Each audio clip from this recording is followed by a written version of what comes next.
Bienvenidos a este precioso piso en Picassent. Tiene 116 metros construidos, 3 habitaciones dobles, esta es la primera, con armario empotrado. Exterior, sur-suroeste, la orientación está totalmente reformado. Este es el salón comedor, muy bonito, lleno de detalles. Se reformó totalmente la casa en 2015. Se abrió la cocina, que está perfecta para entrar. Se abrió la cocina al salón. Como veréis, está en perfecto estado, suelos porcelánicos.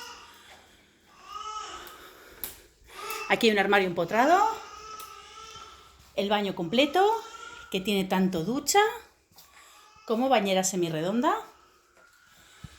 el inodoro y el bidé están suspendidos, está precioso, toda la instalación eléctrica, fontanería, todo se hizo nuevo. En las habitaciones se hicieron armarios empotrados como este, que es triple. Esta es otra habitación, tamaño matrimonio.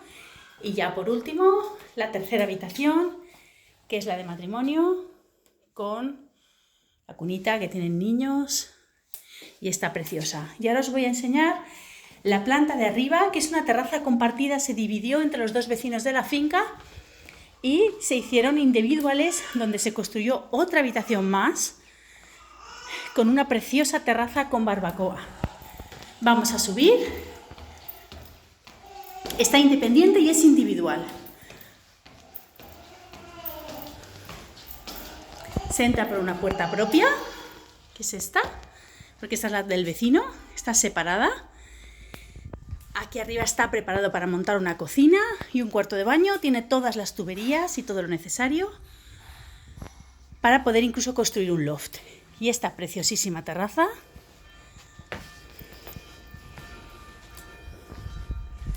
con su barbacoa,